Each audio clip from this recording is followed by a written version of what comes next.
All right, we just got done with an awesome day, coach ball game. Bang. So talk about All of it. www.coachballgame.net. 10 years, right? We all have, whether it's a 90-day goal or 30-day goal. Welcome to the Curcuit of Success. I am your host, Brett Gilliland. I'm fired up today. Everybody knows me. Joe knows I love St. Louis sports, and I've been bigger and bigger and bigger. I'd have to go back to I saw something where I was doing my research on you. You talked about anxiety plus uncertainty equals. Hello, I'm Brett Gilliland, co-founder and CEO of Visionary Wealth Advisors. And I just wanted to connect with everybody today. So I'm a big meditator. I get asked a lot about anywhere from 15 to 40 minutes a day.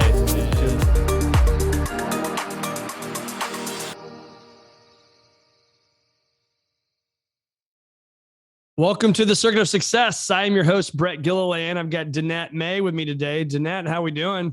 We're doing good. I hope everybody else is doing good that's listening. Well, we're coming back from a long Thanksgiving break. Hope you had a good Thanksgiving with your family. Oh, I did. I mean, I was in Asheville. I'd never been to Asheville, North Carolina. It was my first time and I loved it so much. It was awesome. Place is awesome. I just went there for the first time in, I guess it was July. We went on a family vacation, my wife and our 4 kids, and went hiking and did all sorts of stuff out there. It was awesome.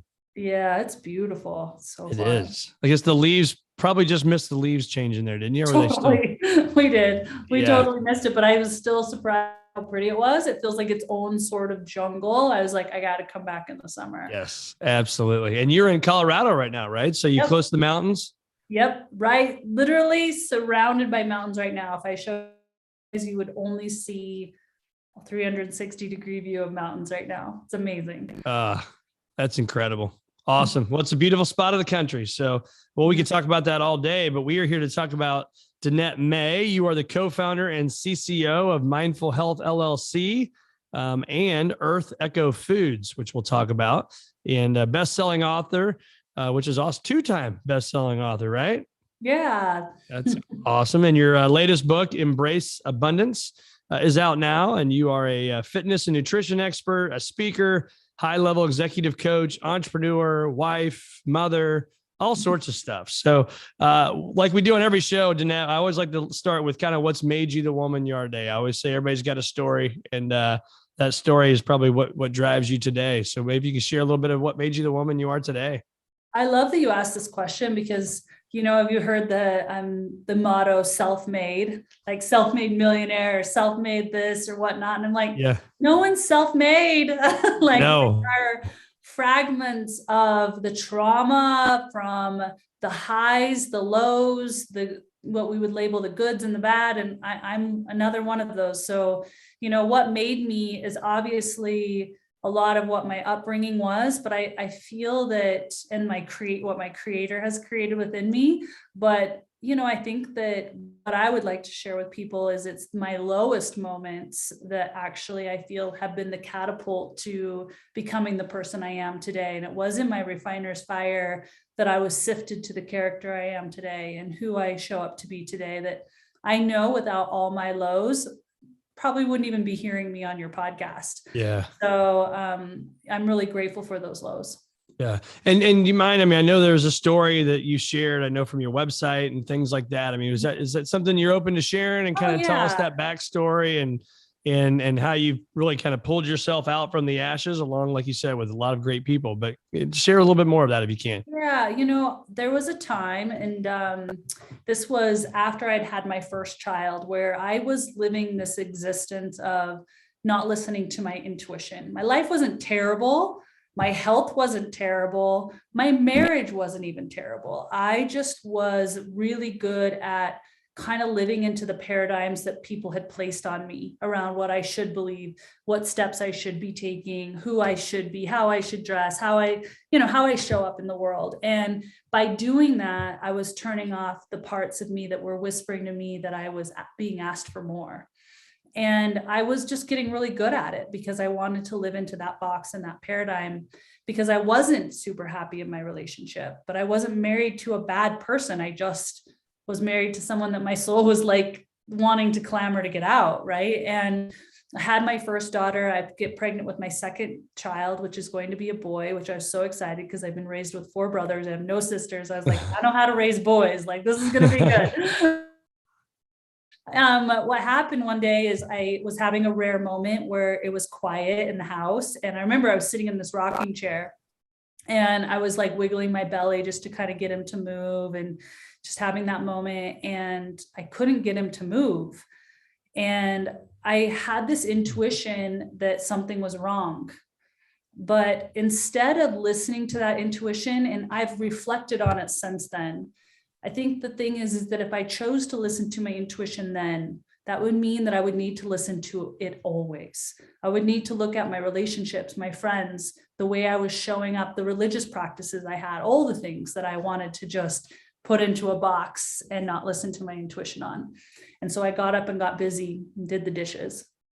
And I share this story not for anyone to feel sad, but to look at your own life and ask yourself, where are you numbing out? Where are you operating in busy so that you don't have to actually face what your soul's asking you?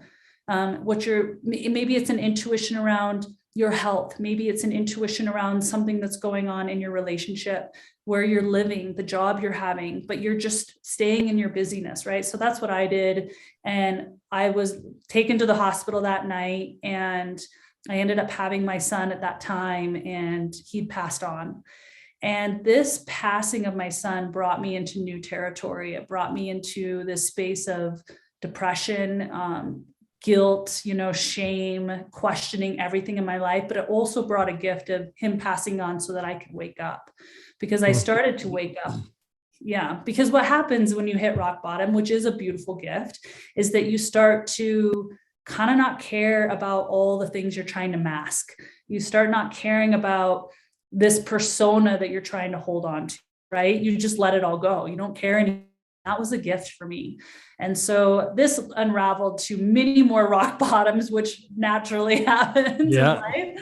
And I went through really hard separation, hard divorce, financial ruin, and just was really struggling in my life. But in the end, it really was the catapult to sift my character, for me to really get gritty and to understand who I am and how I wanted to show up in the world, who has me, who doesn't have me, do I even have myself? I had to become my best friend. I had to become my greatest rescue. I couldn't wait for anyone else. And so that built tenacity. It built kind of this feeling like right now, like when I go through hard things, I'm like, been there, done that. Like, I know I can get through. Like, I know we all have gone through, everybody's kind of had a different level of hardship this past year and a half. And for me, I really looked at it differently than I think I would have if I had not gone through that stuff. I was like, I can go through hard things. I can go through financial ruin. I can go through sleeping on the floor or tinfoil holding an antenna or not having a TV at all, to live into my purpose, to live into my truth, and I will come out on the other side okay. So that's really what has sifted and made all the difference for me. Well, I appreciate you sharing that very vulnerable story, right? I mean, there's a lot in there. There's a lot to unpack in there, which I'm sure you've done over the years. But a couple of things I wrote down here is you said rock bottom was a beautiful thing. And I think it's easier to say that now. And I've had those moments in business too, where I've thought about that, where my best years were actually my worst years, but you don't actually know that until you kind of come out on the other side of that. Right. And so for you, I know as I was doing my research, there was months of you, kind of that depression, that staying at home, not even leaving the house. Like, what advice do you have for somebody right now that maybe not that bad, right? Maybe they're not like leaving, staying at home for months on end, but they are in a bad spot. Like what did you do to pick yourself up by the boots and just kind of take one step forward and then kind of get where you're at today? Yeah, I just was speaking at a large event. There was 1,000 people just recently, and I have to do a little shout out to that in Vegas because I don't think there's been large events, and I was just like super happy about it. But that was something they wanted to know, is like, how do you get yourself out of these situations? And how did you go from $47 to these 3 8-figure businesses? And I have to tell you, the biggest thing for me, and I want to be respectful because there's different varyings of depression, right? There's different like levels of it. So if I'm talking to someone, if we were on a spectrum of 1 to 10, 10 being like, it's crippling. And I would say I was at an 8 or a 9 at certain times when, you can read a lot about it in my first book, The Rise. But let's like say I'm talking to somebody who's like at a 5, you have your depressive moments. Maybe they last weeks. Maybe you're like really feeling like there's no hope. You're wondering about your financial situation, relationship, your health. There's just this feeling of like despair, and despair is real. It can feel crippling. It can feel like you can't see through the trees or the clouds, however you want to word it. Yeah. And here's what I want to say, and I'm going to be a little bit ruthless because bring it. Yeah, because here's the deal. Like, and my coaching clients know this about me. Like, I look soft and I speak soft and I do meditations, but I want to be a truth speaker. I want to speak, even if it makes you super uncomfortable or it makes you feel like I don't care, but I care enough to just speak the truth, because some people just are not speaking the truth to people. Right. And I want to say you need to stop being a victim. Because first off, most likely the thoughts in your mind are telling you that you got here because of XYZ, the economy, your boss, your spouse, your health, your whatever, your upbringing. You could, if you're blaming anything but yourself, and I'm telling you, the only thing that got me out of like even the guilt around my own child passing was me taking 100% responsibility. It is the only differentiator that will take you from where you are right now to where you want to go. Yep. But it's not fun. It doesn't feel good, because then you have to go, I got myself here. I got myself here. So stop playing a victim. And even if you don't think you're that victim player, just check have you at all blamed or thought that your situation you're in today has to do with something outside of you. Now that's hard, especially when you lose a child, to like go, wait, that's on me. That wasn't just, like just check it, just really own. And there's freedom in that ownership. So that would be the first thing. But how do you do that though? Because you're in the dumps, right? I mean, you feel like absolute crap. You're sad, all these thoughts coming in our heads. And yet you're saying, take ownership in that, when there's plenty of things you can point at. And I can't remember who said this, but they said, always remember when you're pointing one finger, if I'm pointing at you, there's 3 more pointing back at me. Right. Mm-hmm. And, but it's hard to do that. It's really, really hard to take personal responsibility. Don't you think?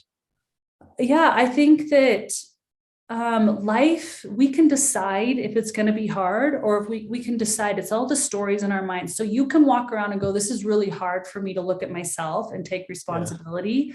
Or is it harder to be in the situation you're in? Really check what's hard. Because I'll get this told a lot to me, like, it's really hard to be healthy. Is it though? Is it really hard to food prep, to not eat that croissant, to choose something healthy versus having knee pain, back pain, feeling terrible? Like, check what's hard. Your current situation probably feels hard. Being radically real with yourself will feel hard, but is it really hard compared to being in the spot you're in? So check yourself. And then honestly, once you do that, it's not going to be fun. Like, I am telling you, radical responsibility is not always fun, because usually you have to go, the reason my relationship is not awesome is because of me. And my health is not awesome because of me. And you've got to get real. And it's not fun, but it's freeing. So once you start doing this and you start looking at it, then you can start to ask yourself, if I'm responsible for it, then the beautiful thing is I also can create a new outcome. And this gives you power. This gives you freedom. So then you can start to write out, okay, where have I pointed outwardly? And where can I point inward? And if I point inward, what actions am I doing that are putting me here? And what actions can I be doing to put me in a new position, and a position of success, a position of happiness, whatever that thing is for you. So you've got to do some work. And it does take, like, you guys, I'm like looking at one of my mini notebooks. Like, I write every single day. Like, I'm constantly doing this work. Anytime there's a trigger with a friend, an employee, a spouse, a child, I'm always looking within myself. So walk me through that real quick. So let's say that. So you had an argument this morning with your spouse, or something went wrong at work. What does that process look like for you? So usually, okay, let's just say one example, because some people in their minds might be thinking this. If you have an argument and it's a little one and you don't think about it, you don't need to do this work. But if you're constantly ruminating, right? Like, you're thinking about it sporadically throughout the day. You're not thinking about your dreams. You're thinking about your annoyance. How about that? Yeah. Whether it's an employee or your spouse, that memory's coming up, then you start thinking about other ones that totally catapult on top of it. That's your sign. That's your trigger that, whoa, okay, now I have an opportunity to shift this, because if I'm triggered by it, then it's mine. Yep. So say that, like, if I'm triggered by it, then it's mine. And that's where your power is that's where you know where you can do the work. So then what I do is I write down, okay, this is what happened. I'm going to try to think of an example just to give an example. Let's say an employee, because this is more my triggers than my spouse. Let's say an employee said something was going to be due 2 days ago, and now you want to follow up with them, and you're annoyed that one, they didn't follow up with you and tell you why it wasn't due, why they didn't turn it in.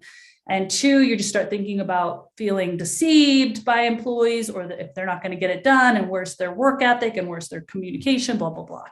So what I would do is write down, not communicating, not turning things in. And then, because right now I'd be like, okay, that business idea or that thing that relied on that person is now failing because of this person. No, it's failing because of me. I have to look at that. Where have I not set up the expectation? Where have I not communicated that I require communication, even if it's not done, that it's not done, and this is when the new date will be? Or three, why am I allowing myself to have people like that on my team? And then, so first I check through all the things of where's the ownership within me. And I don't know all the scenarios. So then you operate, obviously you got to communicate with people, figure out where this is coming from. Maybe it was a lack of communication by me. Maybe they are not a good fit for the organization because you demand a certain level of excellence. And you have to just get super real with yourself on that. And then you can say, okay, this is where I stand. I require communication. I require this. Have open communication about it. And then I promise you that next employee is you have less and less. So this has been my journey being an entrepreneur the last 8 years. I used to get so mad at employees, and now it's like less and less and less because I just don't even tolerate it. And I don't attract those same people because I took on that ownership for that type of level of like communication with myself and them. Yeah, I love that. I love that process. And so critically important to understand that is the responsibility that we have as leaders to communicate, right? Yeah. They're not just going to know, or they may think, if she doesn't say anything this time, she's not going to say anything next time. Right. That's huge. That's huge.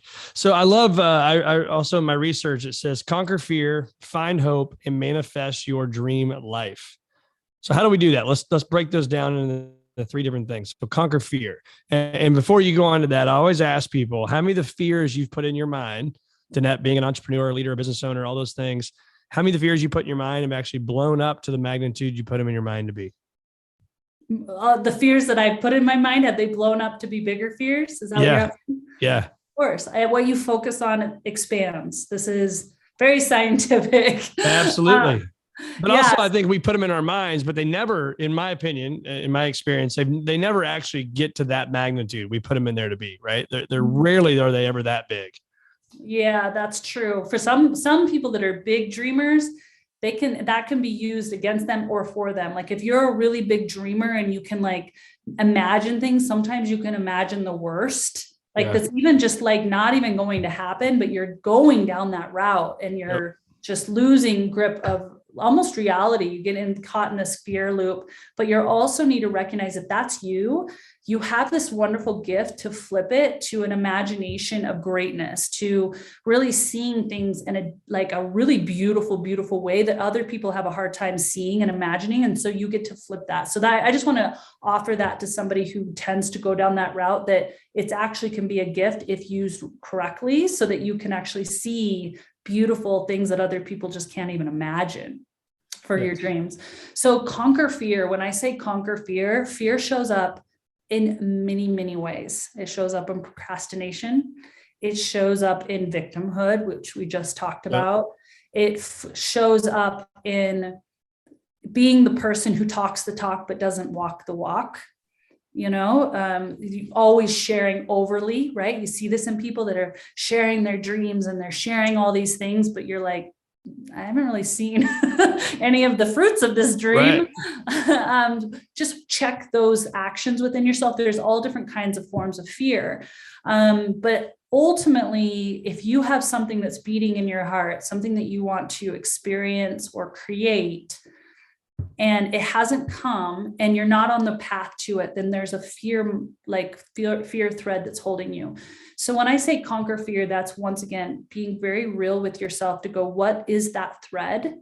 And looking at it. So fear is an interesting thing, because sometimes we go, oh, that must be my intuition that's telling me I shouldn't do this because I feel anxious inside. So really understanding the power of the mind. Anytime you're going to step into something new, your mind's going to act up. It's going to create anxiety in the body. It's going to create this feeling of butterflies in the body, sometimes stiffness, and just recognizing that and stepping forward anyway. Noticing that the brain is just trying to protect you, but you can still move forward. You can still trust that beautiful vision or dream in your heart. So that's the first step, is that conquering fear. Yeah, taking my notes here. Great stuff. So second thing is finding hope. I mean, that's a big one, right? Mm-hmm. This is what I do, and you guys can take it or leave it, but I feel like success leaves clues. And once again, kind of piggybacking on that idea of what you focus on expands. For me, finding hope is me looking for all the examples of why it can work. Let's just break it down, business or even relationships. I think relationships is really easy for us to look at, because we all are dealing with relationships in one form or another. But some of us really desire this beautiful relationship, especially if we're married. And there's not a lot of examples of really beautiful, magnificent married relationships, but there are some. And so seek those out.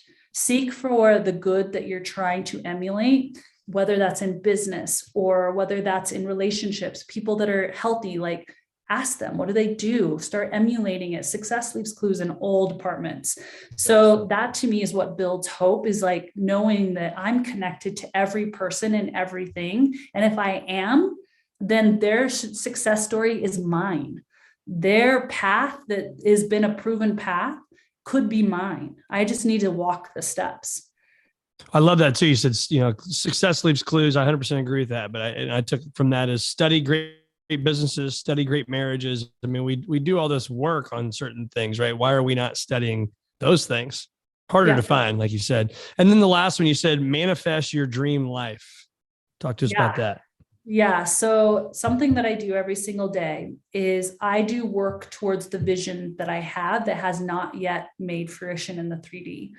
So what that means for me is I write down everything that I see for myself in all different categories. So in my family, my relationship with myself, my significant other, my children, my friends, I do my health, I do my fun times, things that would light me up that are fun, that just they have no meaning or sense, or just fun, my give back. Right? How am I showing and giving back in my legacy? I do my career, my finances, okay, and my spiritual. And in those categories, I write down everything that I'm stepping into or wanting to create or experience as if it's already happened. Once I've done that assignment, which we do this once a year, we write everything down very detailed. We spend 2 days doing this, me and my spouse. You can do it yourself or you can do it with somebody. And this, I'm telling you, has changed everything. It's mind-blowing what will happen. You literally write down in detail as if it's happened, in detail, what's your health like? What is your body like? What do you look like? What's this relationship like? What are you guys doing together? How does it feel when you're together? All the way to children, like I said, all those different categories. And then every single day, I close my eyes and see those things, or I read it. So some people need to read what they wrote, but when you read it, it's in the affirmative as if it's happened, right? So you're reading every single day. It takes 3 minutes. Maybe if you wrote a lot, 5 minutes.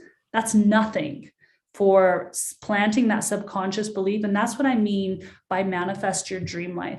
Your body will choose to go in the direction of what you put out into the world. And as you conquer that fear, as you find the examples of hope and you make the steps, right? Conquering fear means action.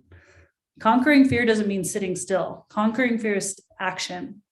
And that means take the step, even if it's uncomfortable, take the step. Yeah. And that all equates to now reading subconsciously everything you wrote every single year and watching your dream life just get laid out in front of you. Yeah, I absolutely love that. And we're so in line with that stuff. You can't see them over here, but I got these, I think there's 6 or 7 journals, black journals I've been doing since July of 2005. Nice. And it's exciting time because for me, between Christmas and New Year's, I read those things. And it's amazing what I was saying in 2005, things that have happened. But when you, to your point, I call it a design statement. You write it down like it's already happening, like you're already there, and I read it. And, so now the one I have now, it's over there in my bag. I carry it home with me. It goes everywhere I go. Right. And I read that thing, I don't know, some weeks 3 times because you're busy and just it's life's hectic. And sometimes it's 15 times in the week. But the more times that you write it down, the more times that you read it. I have a whole process for that. If anybody wants, help with that, definitely look Danette up or myself. We can help you through that process. But I just think it's a huge thing to be able to sit down and manifest that, because you absolutely can. I've done it over 20 years in my professional career. If you write it down, have belief system around it, and then take action, it happens. It's amazing. Yeah. Can I ask you a question? Absolutely. Is there a sample of something you wrote down, maybe 2005, 2006, that has manifested already, that you wrote down as a dream back then? Or if there's a more current one, but I'm just curious. I think it's important for people to hear some of these audacious things that you wrote one time that are actually now your existence today. Yeah, I mean, yes. I mean, that's a great question. I mean, there's multiple of them, right? I mean, there's tons of them. And so, I mean, even as little as the place I'm sitting in right now. I mean, this was a dream that I had printed out on pieces of paper that I would carry around by my design statement. I had this outdoor deal on like the 5th floor of a building. I had this cool looking, modern looking building. And, I called my business partner on it one day on this building that we're in now. And I said to him, hey, you think we could actually do this? And he's like, yeah.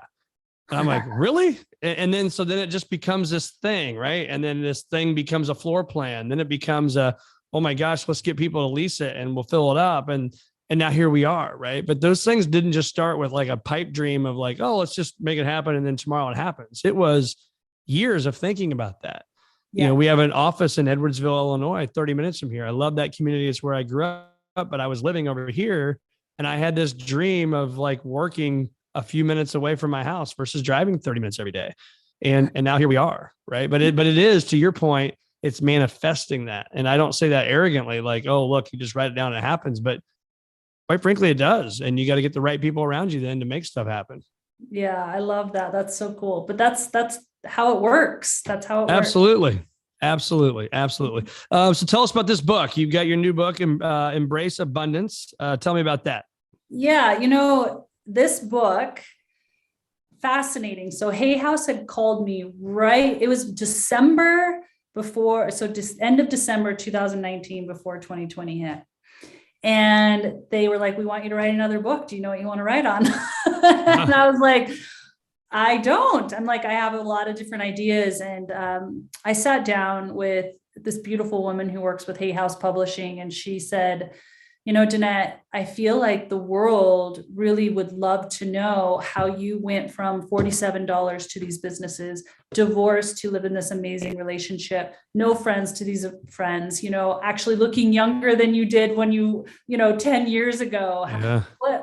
What was all of that? Because actually the beautiful thing about abundance is that it's not a linear thing, like, oh, it's just money or it's just health. It's like, once you understand this energetic cord around it, you can create it in all areas. Because to me, my relationships and my abundance in my relationships and the well-being I have within myself, to me, is the greatest wealth than any of these businesses and where they're going. But a lot of us have these business goals or this financial goal or these home goals, and they think that has to stay in one linear line and the relationship has to be separate. But you can learn all of this, and it's a similar thread for any goal, and I hate the word goal, but like any dream that's in your heart. And so she wanted me to write about these rituals I do, because some of them people talk about, but they're simple things that I've done, and they have to do with like free things like nature and time.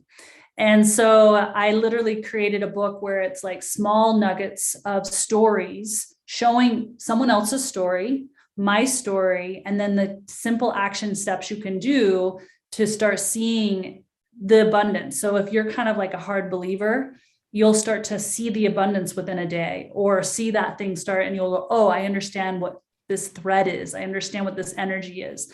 And so I really, once 2020 hit, then I was like, it's going. I got to create We're gonna make this thing world. happen. I want people to have hope. Yeah. Well, it is amazing too, is I think people look for this magic recipe, right? Oh, Danette's got this idea. Nobody's ever heard of this. Nobody's ever done it. She's got the magic sauce, right? When reality is, like it's not that difficult. The difficult part is showing up every day and doing it, even when you don't want to, putting a plan around it. So I guess when I say it's not that difficult, it's very difficult. It's very difficult to do it and have the discipline to do it daily, but it's not like some magic thing that you're asking somebody to go do. Yeah, I agree. And I think that's important for people to hear, is it's not like a gift that some people have. It's something that anyone can take a hold of and take a belief system and build up that belief muscle. Like what you said, what's hard is you believing in yourself enough to take the action, because that's the most hardest part. Like, think about just a simple workout. The workout in itself isn't hard. It's you actually making the decision to move your body and get into the workout is the hard part.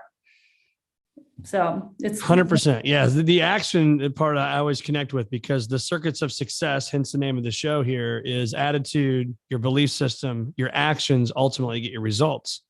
Mm-hmm. And without those, there's a light bulb in this little drawing thing we have for the circuit of success. The light bulb doesn't shine, right? How many people do you know that had a bad attitude that has long-term sustainable success?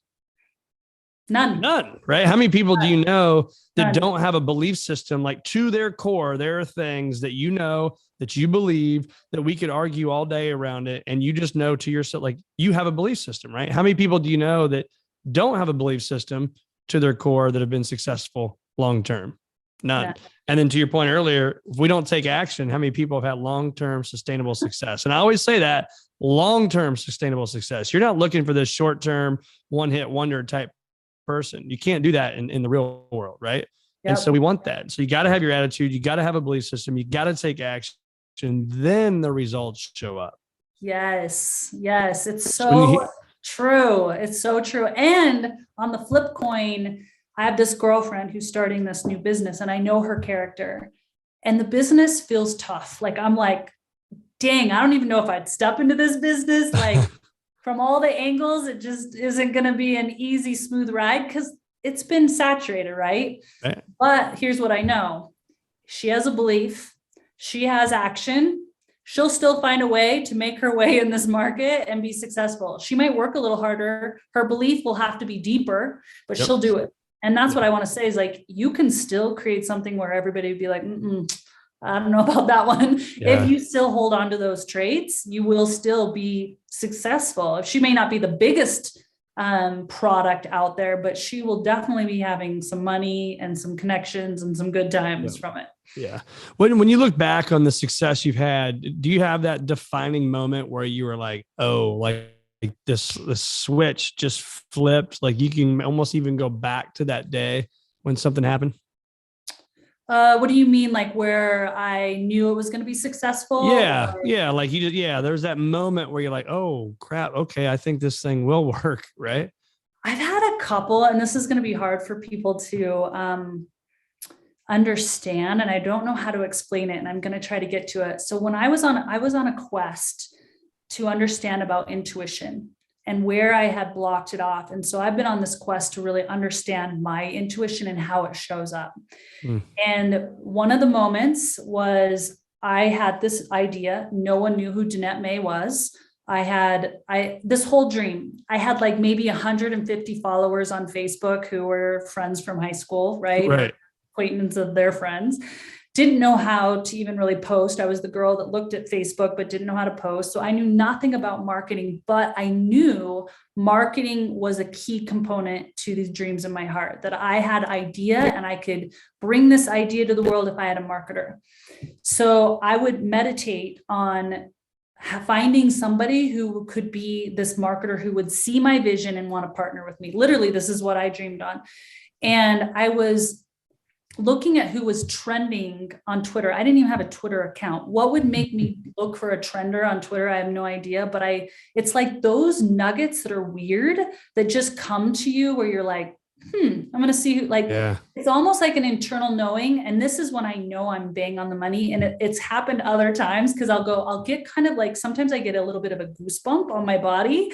So I literally looked up names on Twitter wonk who was trending in fitness at the time. And I saw a name, it was number 4 after Oxygen magazine, because they were corporations and Oxygen, and then it was a name. And I was like, a name, and it said Vail, Colorado. And I was like, all right, like this feels like a hit. Like I've got to follow this. So what do? You go to Facebook, you look up the name, you look up Vail, Colorado. It was Craig Collins, who is now, we start off as business partners, who is now my husband as well.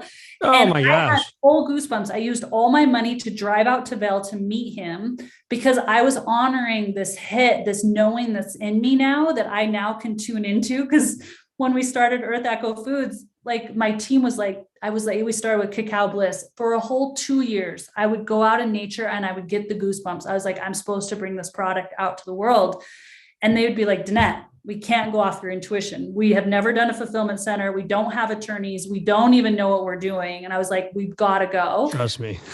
Yeah. Now they trust every one of them, but like they're fine time movement. Like I've only had like 4 or 5 where I'm like, just a knowing. It's like a goosebump knowing. I don't know how to describe it. Amazing. I absolutely love it. Last couple questions here, Danette. I steal your cell phone from you today. Was there any app besides like email and calendar? Because you got to have that for work, and that's kind of boring. But is there anything that you don't want me to delete? Off my any phone? Apps like there? Anything that's just other helps than you photos? I have to think outside of photos. Yeah. And it's okay if there's not. I'm always looking maybe if there's something that maybe I don't know about on a phone that I think really helps people. Maybe. I use almost every single day. I use audio memo audios. I wrote my whole book on those, and then I use the transcribe app. So I take those audios. So I pretty much hiked my whole book, talking into the phone, and then have it transcribed and then sent to an editor. That's awesome. I love it. I love it. And then that one piece of advice that you would end with, if you could go back and tell the 10 or 15-year younger self some advice, what would you tell them? You are made of the stars. You're made of every living person that you think is the great of the greats that have passed on, the ones that are here and the ones to come. And so never think you are less than or more than any other human, and that everything that lives within them lives within you. I love that. Conquer fear, find hope, manifest your dream life. Order the book, Embrace Abundance, from Danette May. Where can we find more of Danette? Go to DanetteMay.com. MAYDANETTE May, MAY.com. And you can find her on there, and also tons of great stuff on Instagram. So Danette, thanks so much for being with me today. It was awesome having you. Thank you, Brett. Appreciate the time.